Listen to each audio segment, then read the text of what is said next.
Thanks so much for having us, for Maria, Niku, Alex, for making this happen. We're very happy to be here today. Just to give you a little bit of an idea what we'll be talking, what I'll try to cover today. First, I'm going to start with a little bit of an introduction, who we are, who Mipumi is, and what the Lion Song is in the first place. Then I want to talk a little bit about the inspiration, how the Lion Song came to be. Then we're going to move into more of a struggle portion that is more about the process of taking the game into the episodic format that it ended up being. I want to spend some time talking about the creation process, how we established these and created these episodes, the smaller stories that are featured in the Lion Song. And then the last point is going to be about connections, how the game is connected internally, and how the game ended up connecting to players. It will be a little bit about the reception and maybe how relevant it is today. So let's get started with the introduction. My name is Stefan. I am creative director. I wasn't always creative director at Mipumi. I've been with the company since 2011. Today, my responsibilities is primarily in creating, establishing a project vision, and then seeing it through until the end for a game project. And with me today is Filipp. Yeah, hi everyone. I'm more on the organizational side, and I am helping the founders to run the studio. And today I'm a bit of a moral support for Stefan, and happy to answer more generic question about Mipumi and maybe the game industry in general at the end.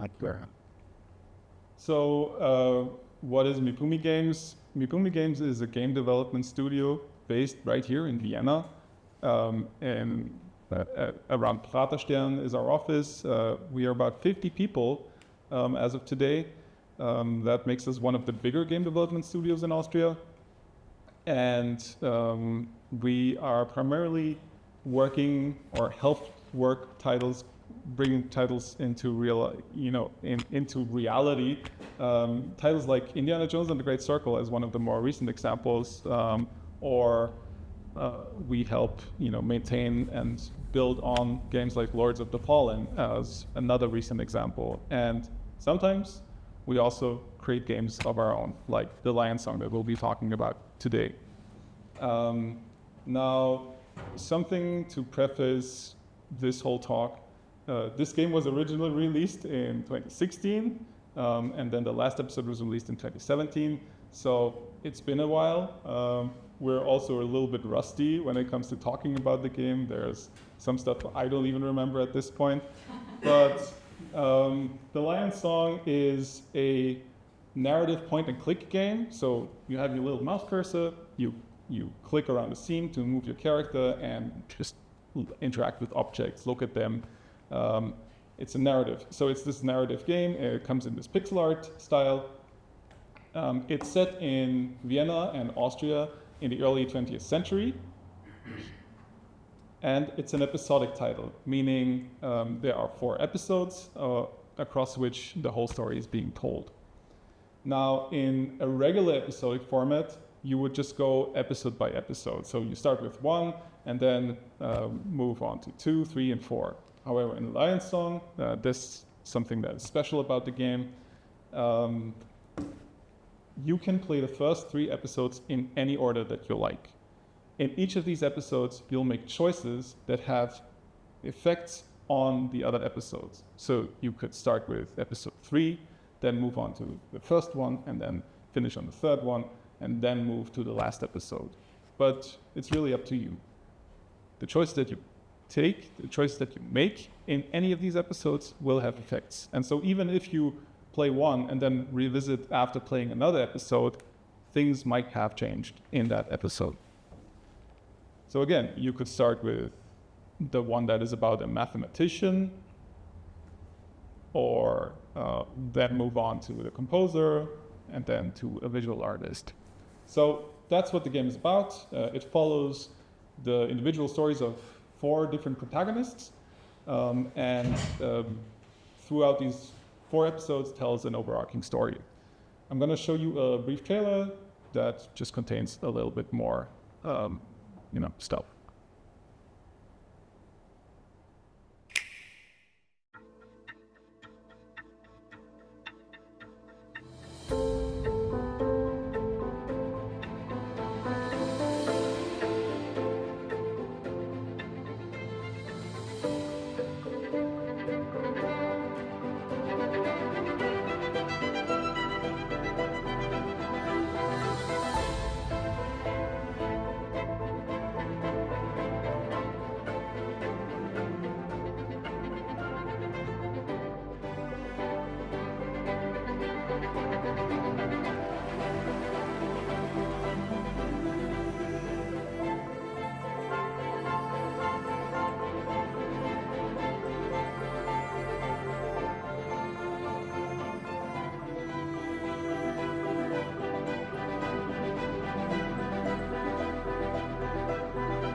Okay, so let's talk about the inspiration. How did the Lion Song come to be? The Lion Song didn't start as the Lion Song that was released. In fact, it started as a much smaller thing that came into being in a Ludum Dare game jam. Back in 2014, actually, that's where the whole the whole journey started. I still had enough time on my hands, that was 3 kids ago in my calculations, to regularly participate in game jams. Ludum Dare is one of the biggest online game jams where people just sit down for 48 hours or 72 hours to create a game from scratch to a theme that is being announced prior to the start of the jam, the competition. So in August 2014, I participated in one of these game jams in Ludum Dare, where the theme was Connected Worlds. And my mind immediately went to, connecting worlds as, through the telephone. In a time when the telephone was still a new thing, how 2 random people could potentially be connected into very distant, possibly remote locations. And when I approached the theme, I just, sat down, started sketching, and for some reason I came up with this image, just doodling, and I liked it, and I stuck with it. What I really liked about this was, okay, you would have the 2 participants in the phone call in this sort of split screen format. We could show the reactions of the characters, and I really wanted, for some reason, this to be a game, like a horror game in the early days of the telephone. But as game jams go, now here's an update shot, a little bit more progress. So, I like doing the graphics, and I procrastinated on the important stuff, the story, the writing. That's just how it goes for me. It's my weekend after all. But on Sunday noon, I was pretty much ready to throw in the towel. Because, you've spent 36 hours working on this, and you don't really have that feeling that it's going anywhere, and you might as well save the remainder of your weekend and just enjoy at least Sunday afternoon. But instead, I had heard somewhere that successful creatives sometimes take walks to get some of the inspiration, creativity back. And so that's what I decided to do. And since I'm located in Vienna, I took a stroll through the inner city. It was full of tourists. It was summer.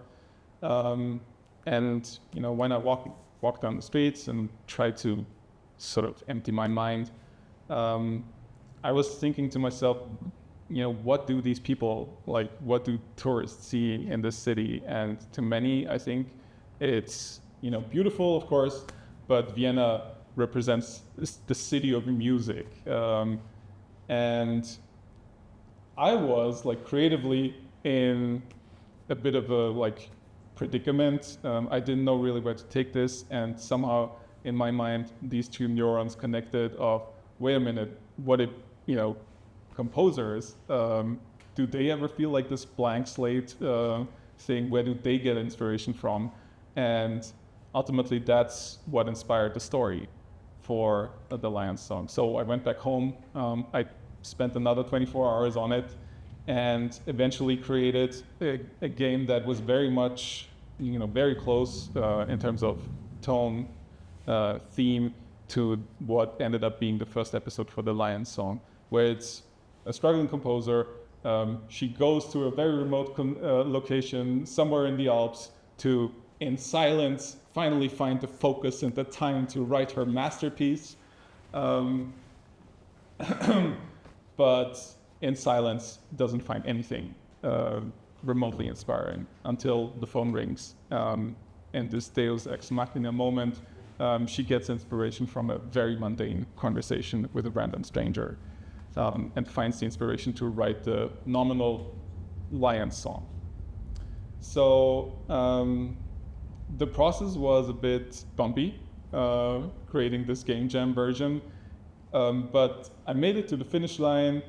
Part of what helped here was a very limited palette, but putting up all of these constraints so that I could eventually make it, so it would be easier to create the graphics, for example. But I made it to the finish line, and I really didn't feel good about it because everything was so rushed. So I kind of felt ashamed, so I hit the button, submit, send it out to the world. I don't want to ever look at it again.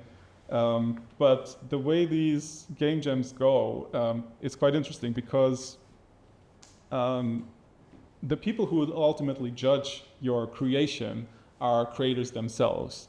The ones that vote for your stuff are people that were with you alongside the journey of this game jam, that also went through the same process. They had 48 or 72 hours creating their game, and then you would just look at each other's games and sort of rate them, how you like them, how cool they were, yada yada. And eventually, curiosity got the better of me. And I looked at the results, and the reception was pretty good. So there are two bigger categories. I'm not going to explain that. Overall, I got the 4th place out of 2,000 submissions.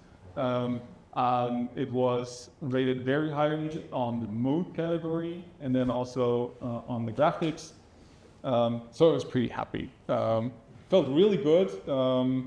That's why I still, to this day, like to participate in these game jams, not because you can be rated well, but this feeling of empowering each other by just looking at each other's stuff and seeing what others did with that same theme. The game eventually got some pretty decent coverage by magazines that part of them aren't around anymore because it's 2025. But some journalists picked it up, wrote favorably about it, and I figured might as well ride the wave. I submitted it to the Vienna Content Award, and it won in the character category. And with this wind in my sails, I went to my day job at Mipumi and asked my bosses, hey, some people liked it. Maybe there's an opportunity to get it in front of many more people.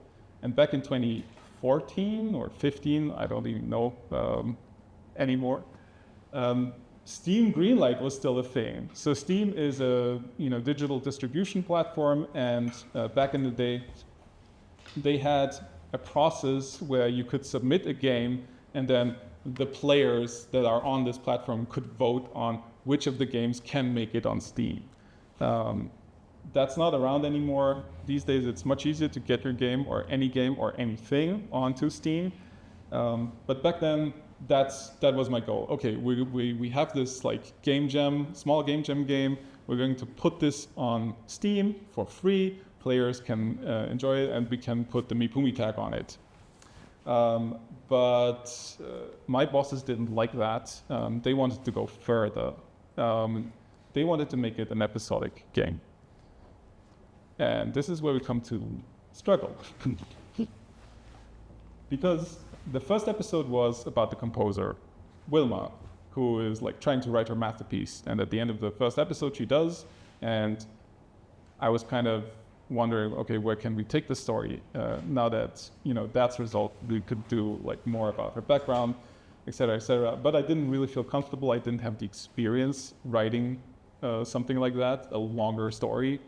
And so instead I suggested, okay, let's just look at the creative struggle of other creators. I knew I wanted to have a scientist or mathematician in there because there's a lot of creativity there as well. And what to me seems to be a through line for like many different kinds of creation is this sense of discovering something that was there all along. Like these two neurons firing together of City of Music, the composers, and their creative struggle, and my creative struggle, and maybe I can combine the two things. It was there all along, almost. And so, yeah. This is what I suggested. Okay, we're going to stick to something local, Austria.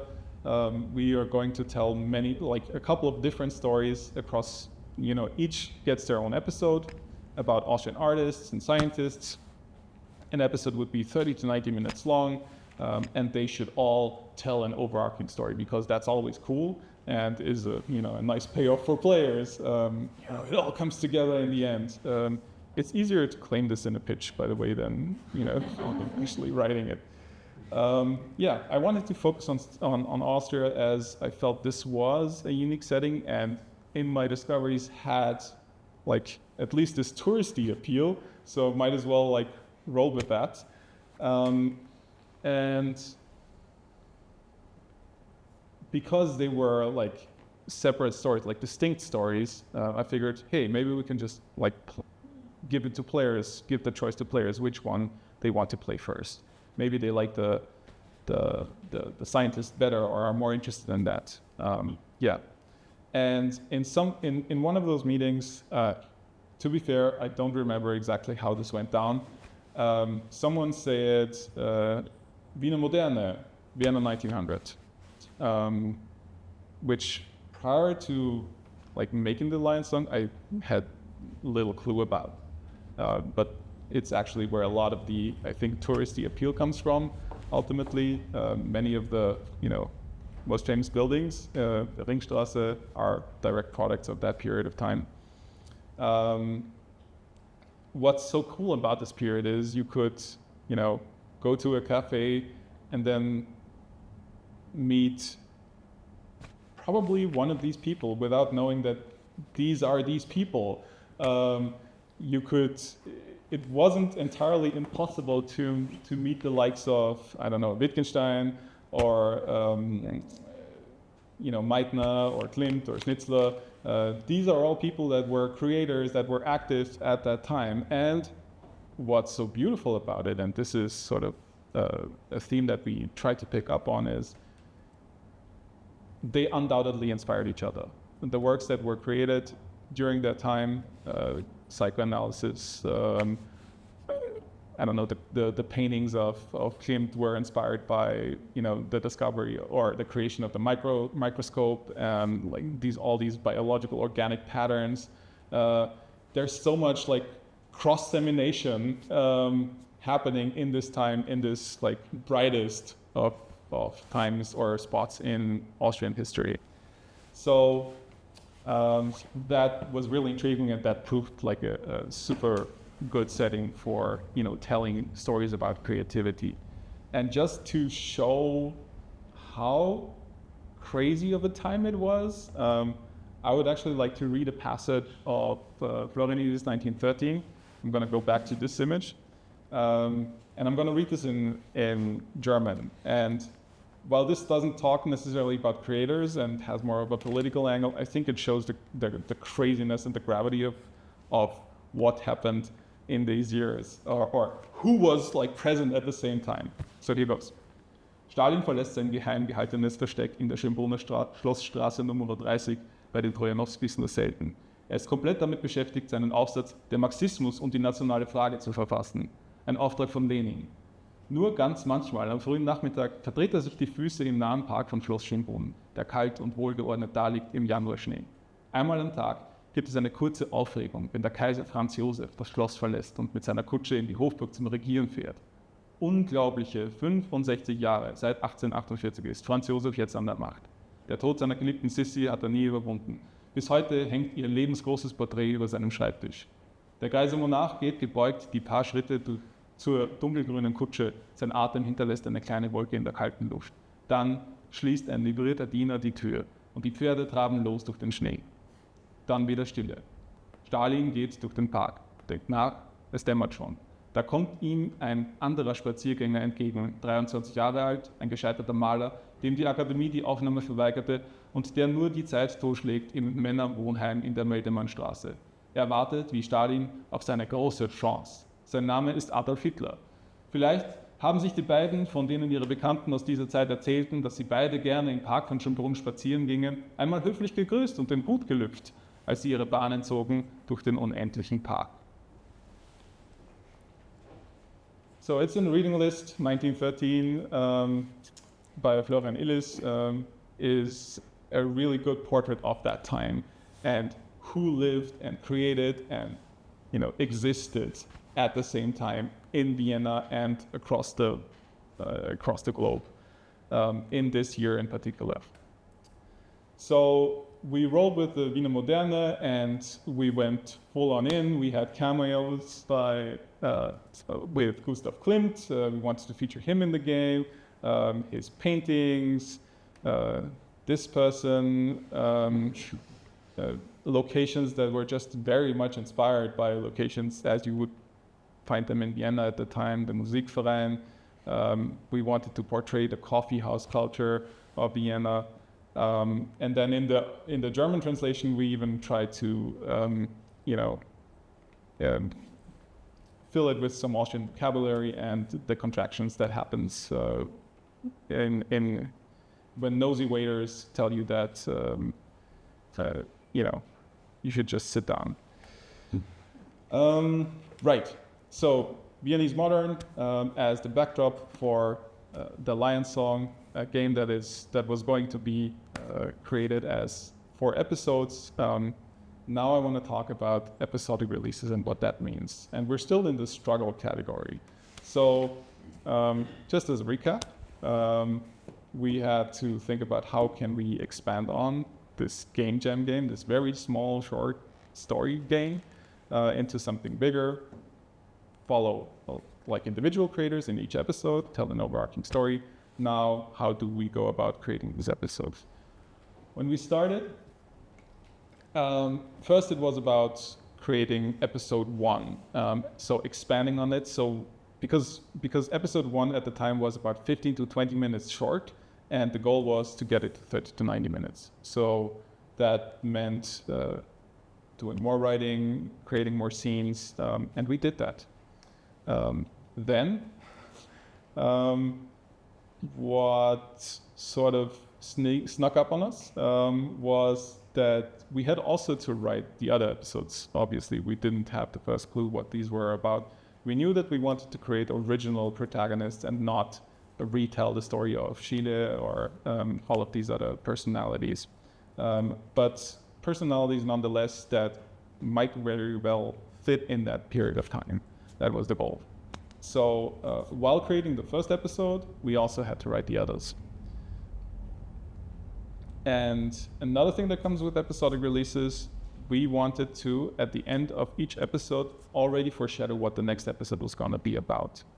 So in addition to paving the way for the other episodes to be created, we also had to create some of the content for the next episode already, so we could show it at the end of the first one, the second one, the third one, and so on. That was just part of the cadence. So there was a lot of like figuring stuff out. I remember one of the things that took me the longest that wasn't really in writing or anything was trying to make sense of math that didn't exist, and that is essentially nonsensical because, you know, it was my ideas. For the third episode, for the mathematician episode, it was never about math. It was about the creative struggle of what would it look like for a mathematician? What would inspire them? It's a lot of like beautiful mind references happening, but yeah, that took a good chunk of my time too. So more struggle. So paving the way for the other episodes, making sure that we could always show bits of the next episode in the previous one. How did we go about creating one of these episodes? I'm just going to show you a little bit about the process. It always starts with concept art. For many of the things, we went directly in the target resolution, in the target palette. So here we have a lineup of mathematicians, that like nosy mathematicians, that would exclude our protagonist from the third episode on account of her being a woman. And so this whole episode is about Emma, our protagonist, figuring out, I would say, parts of her identity alongside that theory that she's struggling to complete. And she's trying to get access to this exclusive circle of mathematicians, but they won't accept a woman. So she starts cross-dressing to gain access. And then obviously she wows everything until she's found out. Spoilers. But hey, it's been 9 years. So part of the concept art phase is also, creating layouts. So here you see the first draft, first content sketch of what that exclusive circle backroom of in a Viennese cafe could look like. This eventually turned into this. So we have, I should say that this exclusive circle of mathematicians is called in the game the radius, and that's where the circular layout comes from. So it's all these old guys sitting around discussing math problems as a pastime, essentially. And Emma, our protagonist, barges in on them, demanding to, change something, get input on her theory that it might be very upsetting. So yeah, you see a little bit of a transition. We essentially changed the whole layout just to make it work. And oftentimes it's like this process of, once we put it in the game, we just need to, create everything anew because of, layout demanding change, just to make it more pleasant for players to interact with. This is also a fun part.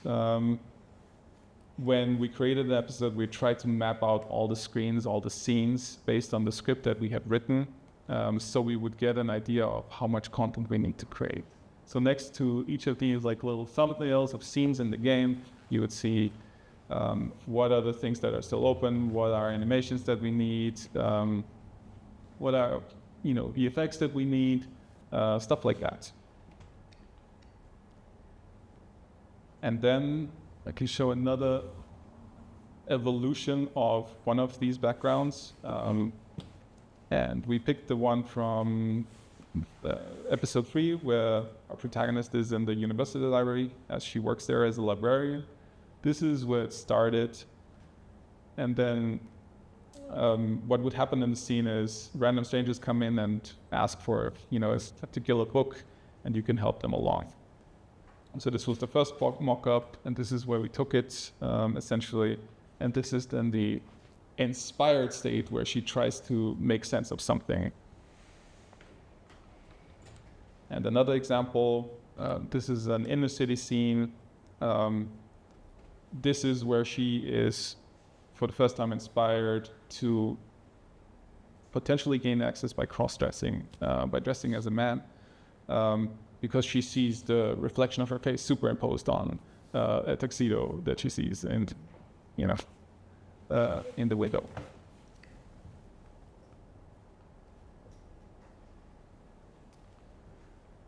Oh yeah, this is probably my most favorite part. As soon as we have anything, we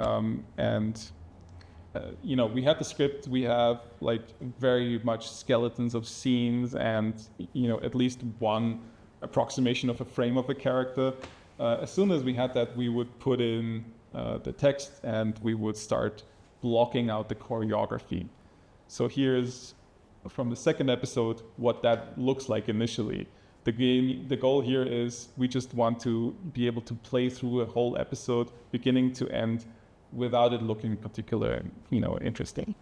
But there's a lot of the choreography already embedded here. Who moves when? How do you have to, have a character face like in the other direction to put a point on something that is happening in dialogue, for example. And this is the final thing then. Same scene with animations and more polished graphics. You could also see like little text effects to put emphasis. That's something that we did that Stefan kindly built for us. We have the creator of the engine here with us today, and that really elevated the thing just being based on text. So this is another one where it looks really glitchy. This is about, you're colliding with this person, he drops a painting that wasn't seen before, and then you pick it up. And then there's the policeman, and in the final version, this is what it looks like.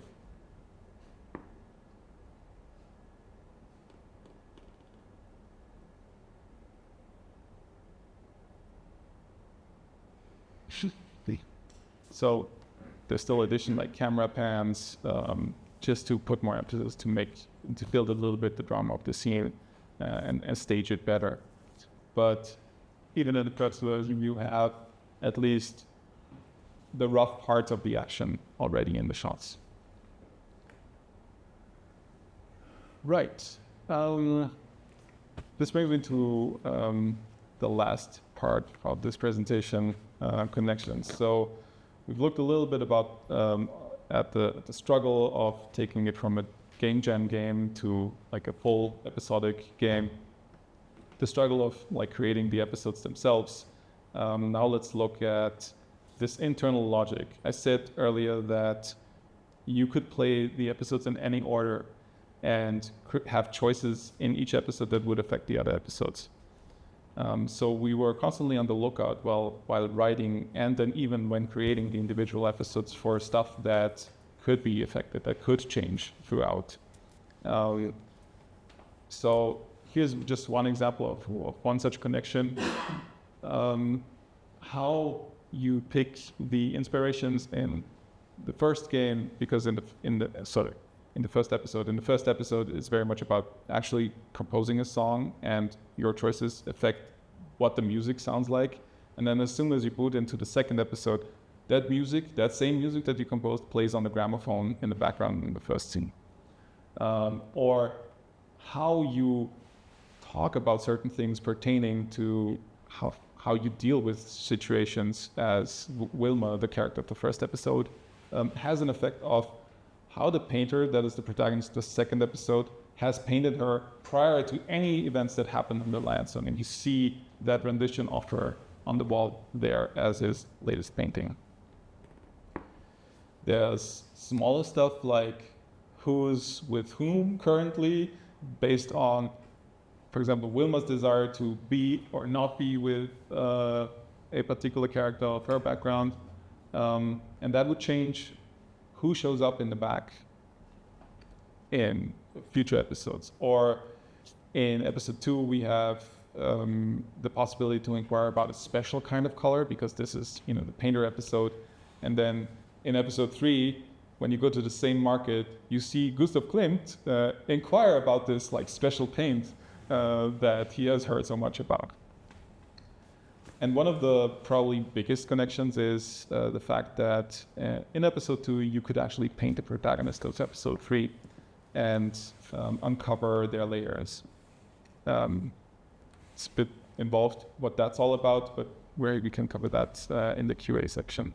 So there's this internal logic that was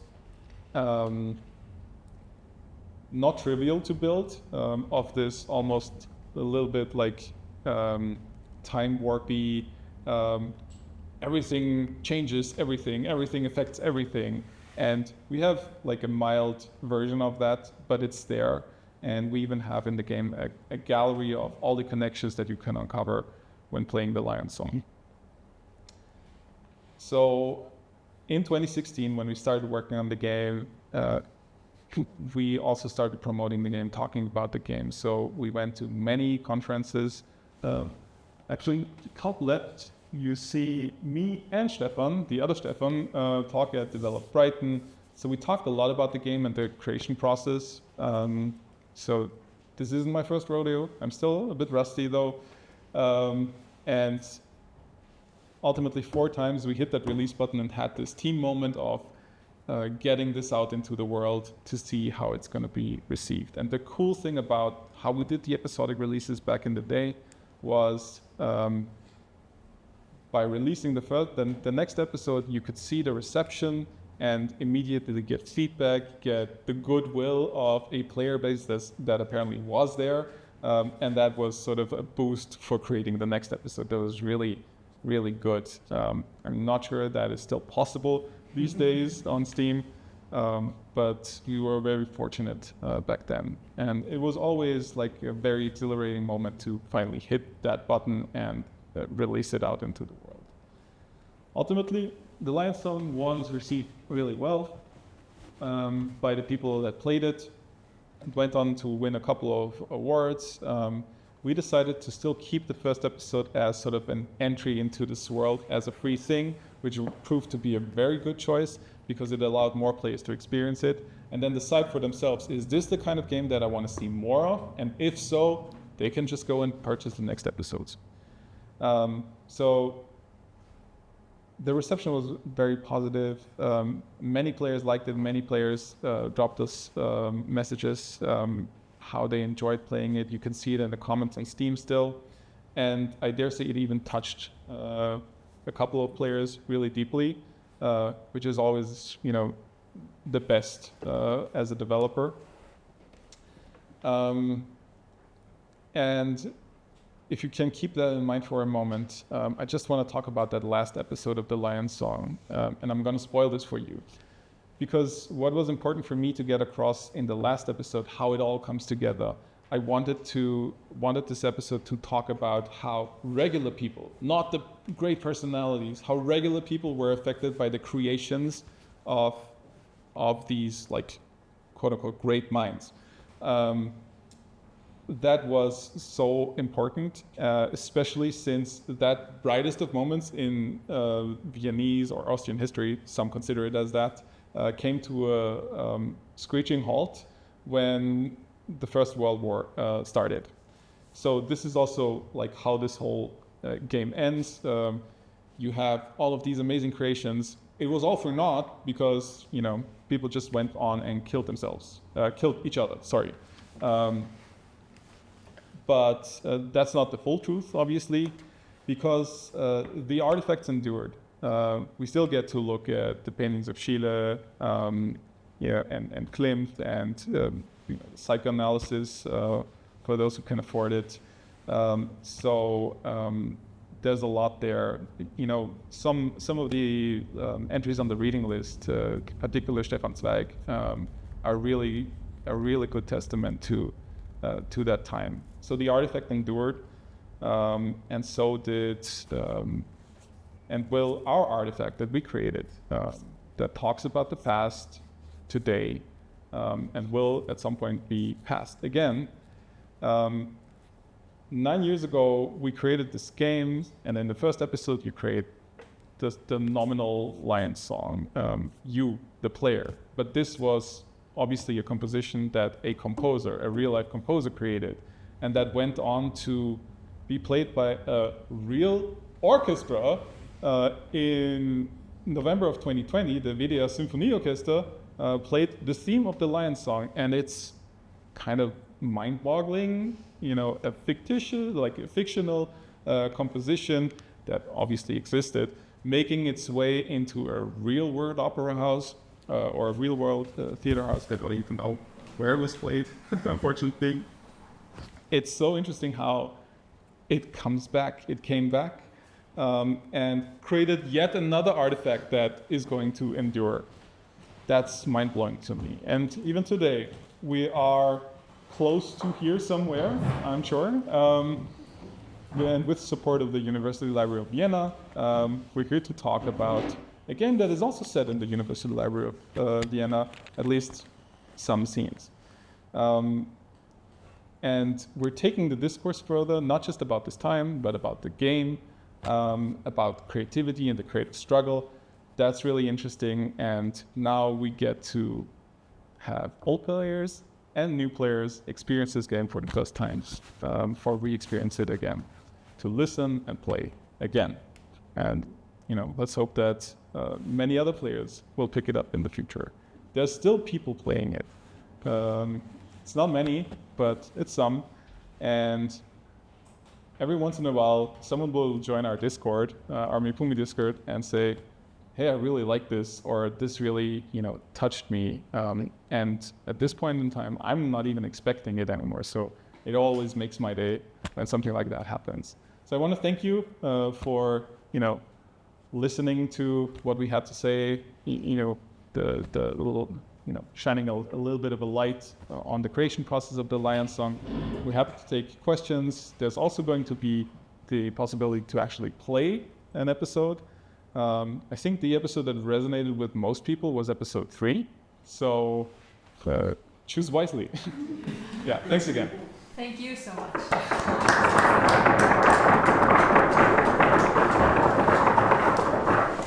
I guess I have a lot of questions because there's so many aspects to creating a game like this, which you showed us in this great presentation.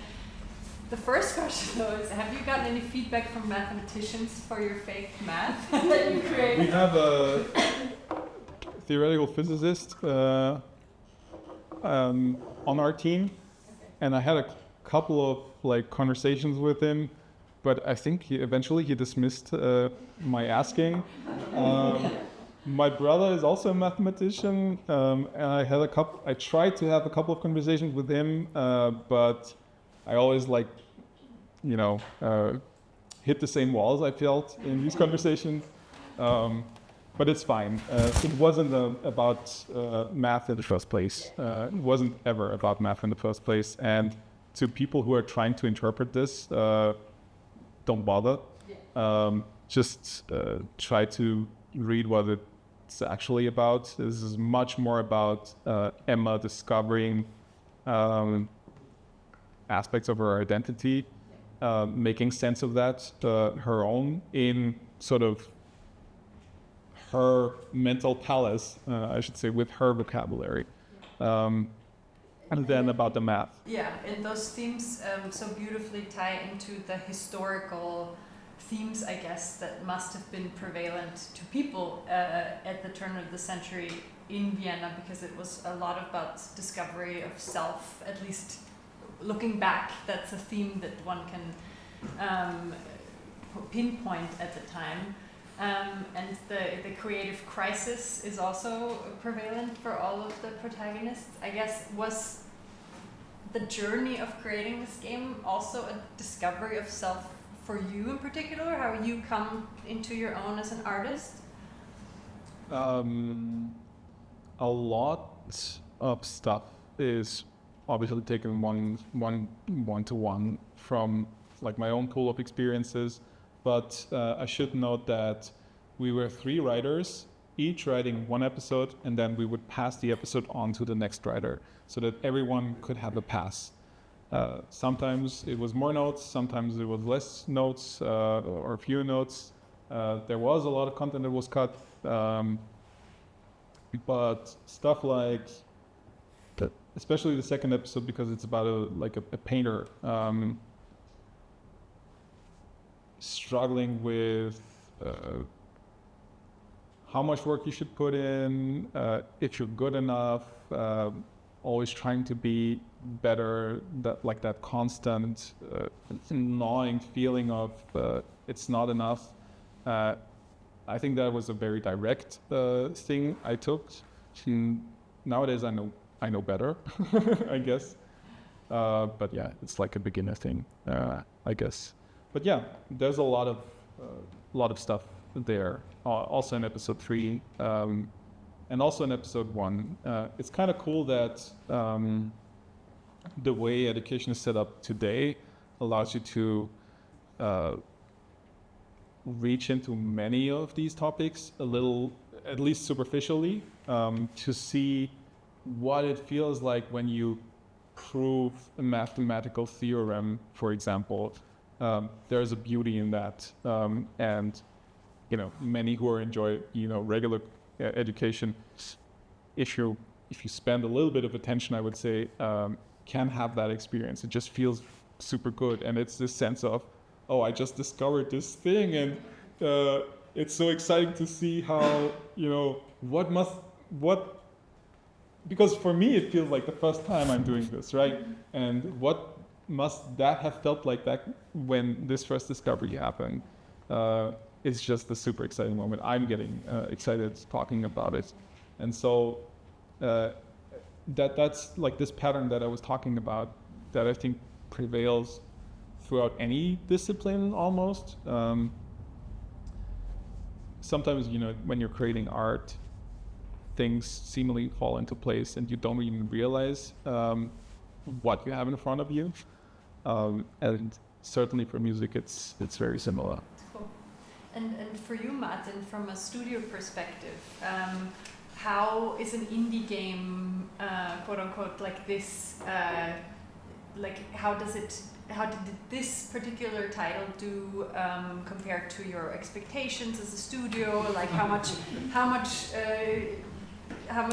work goes into this? I'm sure like the team must have been. One of the cutest thing about the game are the credits, by the way. They're incredibly amazing. They actually depict all the people who worked on the individual episodes in a scenario that is in the game, and it's gorgeous. And I guess it takes a village, but maybe you can speak to, for your perspective, from a studio's perspective, like how does a title like that fit into the bigger picture and the industry? I think overall the entire journey is a manifest of Stefan's mental strength, because he, as a creator, he had to take care of the content and he gave birth to that idea. On the other hand, he mentioned it in a brief 2 sentences, but it took him a lot of convincing and persuading to studio management and the founder to spend the money on the game, because he was, this is the thing, right? And the studio owners picked up on it, and then it was discussed how it can brought to life, and we came to the episodic idea. The main idea was actually way shorter. We wanted to have small snippets for commuting, like episodes that take 5 to 10 minutes and make a lot of them. I mean, what Stefan also didn't mention is that we were so ambitious to release on several platforms simultaneously, because that's what you do, right? You do multi-platform and multi-episode. And Stefan is laughing because he had a lot of headaches with that. And then we said, we need to replan, and did then the platforms one after the other. It was a very large investment for the studio back in that time. And we are always very open about that. The game did not break even. So we are very open about this. So commercially, it was not a success. What is a good thing is that, as Stefan also mentioned, we got a lot of awards. So it was perceived well by the community, and it is still perceived very positive. In the history of game development, and especially for smaller studios, getting hit by not so nice comments from players who are very destructive can happen easily. We feel very privileged that it never happened to us because all the games we released, it was always very warm and positive. Even though the commercial success was not there, that's a different story. So we were very happy that it didn't happen on the Lion Song. Yes, exactly. And I wouldn't, I think we can be as transparent for the other titles. It almost doesn't apply because not enough people have played them. Yes. For full disclosure. But that leads to one because it asked for indie. That we're also working on bigger titles, as Stefan mentioned that. And there's one key or two key sentences that represent us and that represent actually Stefan as one of the main creators at the studio. For us, it's not only working on games, we would like to make games, because I'm speaking more for Stefan now. We understand games as a medium, and Stefan wants to express himself through a medium that he understands and that he can handle.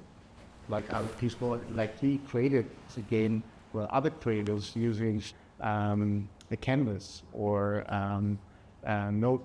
music notes to express themselves. So for us, it's super important, and that's the reason why it's super cool to be here actually, because we are very happy that institutions like universities are picking up games and discussing games and analyzing games and taking games seriously, because even now in 2025, a lot of people are not taking games seriously.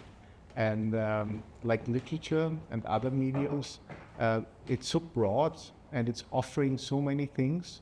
And I think that Mikumi is trying its way as an English studio to drive and push games forward and to tell stories that are not the typical mainstream thing. So Stefan, sorry, I'm taking you as an example as the creative director. We would not do a game where the protagonist is a testosterone-driven male person with a large gun. This is not what we would do, because we don't want to tell that kind of story. Unless we have like a really clever counterpoint. We are getting paid.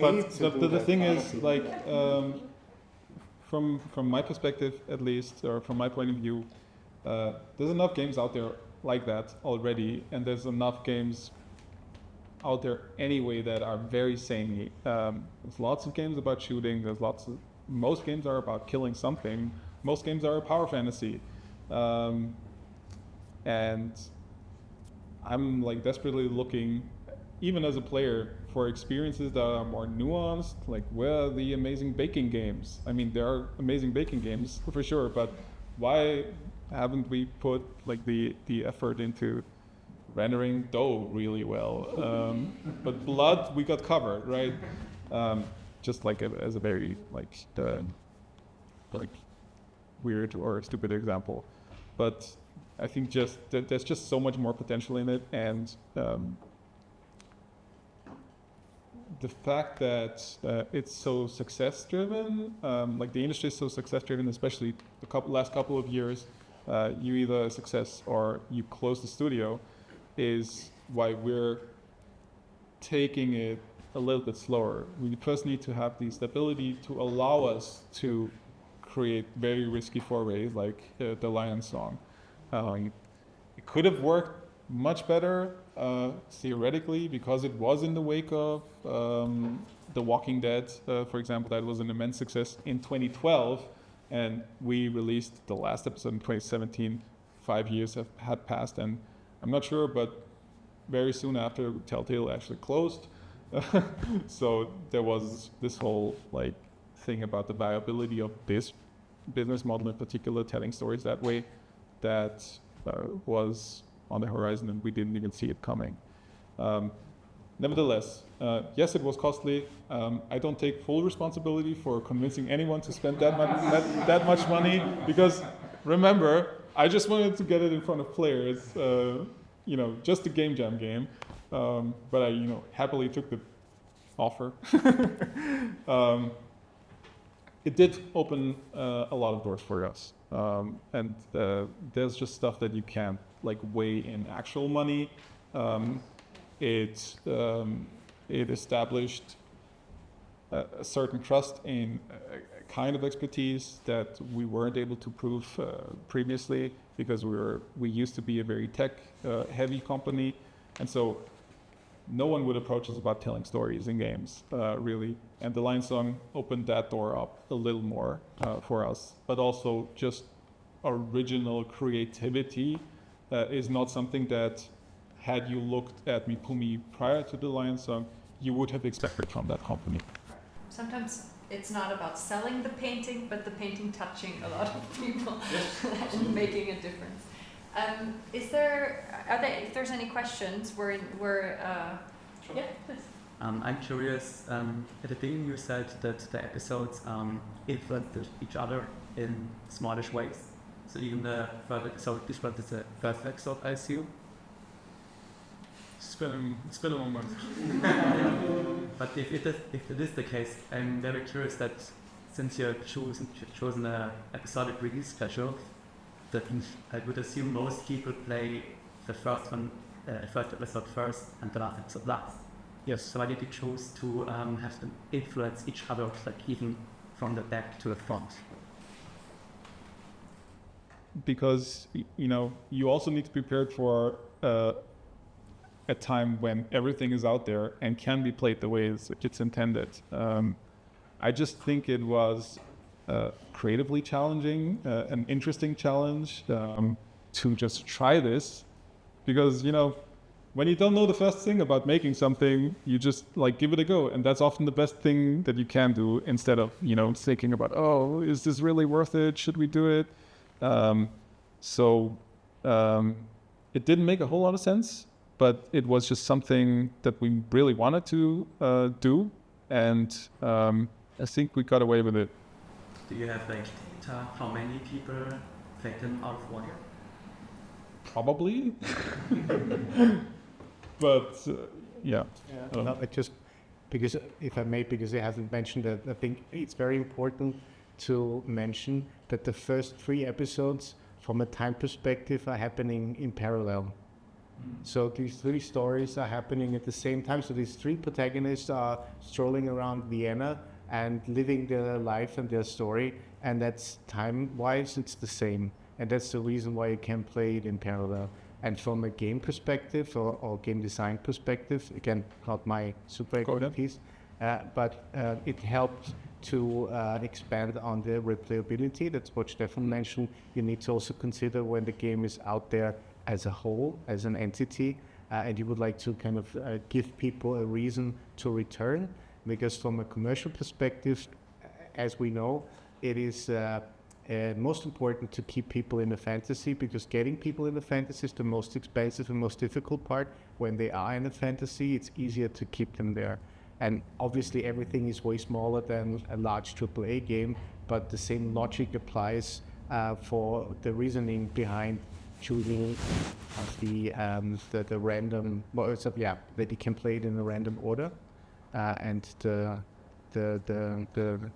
ice on the cake was that you influence and replay it, and as Stefan also mentioned, the achievements that you could get and collect in the end, that also triggered the replay of an episode that you already played, and realizing, oh, it feels a little bit different. If I can chime in for a second. So I basically programmed the thing, but the game was implemented by the scripters and Stefan and other people. But even for me, it added it was a big factor on replayability, because I'm normally the kind of person that play through a game. I 100% right from the start, and then after I'm done. But even with this, even working alongside people who actually made the game, I finished the episodes in order, and then once the gallery was put in, and I could sort of get different achievements, it made me go back, hey, I want to see what the guys put in, to see which things have changed in the prior episodes. And even today, after 9 years, I saw something that it did not realize actually in the game. Part of the logic is also, you play them in order, and that's fine, but then you would go, wait a minute, and you get curious about something that you spot in an episode, and then see if that actually was like that in the other episode that you had played a couple of days ago, for example. So it's this cyclic thing. And wait a minute, I made this choice. If I had made another choice, would it affect? It's kind of, you want to test how far they went. Yeah, I think you should test it some more. Yeah, there's another question. Yes, I'm also interested in in non-linear storytelling in general, I guess. And I think the thing that kind of sort of is very important. What I also think is always interesting when you do something like that, how you resolve the fact that you have to start somewhere, no matter which episode you choose. So, for example, in the example with the painter who paints the composer, depending on what the composer did or what choices made, the painting looks different. But if I start with this episode, what does the painting look like then? So, for example, just in general, one of the starting points is So you have to put in a default. yeah. So it's just a default for all the choices that can make it in some rows. So all the cases are in context each other. So the first episode I play just has default state.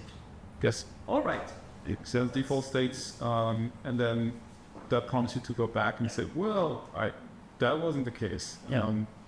When you make different choices. And I would assume that the default state is just written in a way that doesn't conflict with any of the choices I can make when I play the thing. Oh, okay. You know. It gets really funny on a technical level.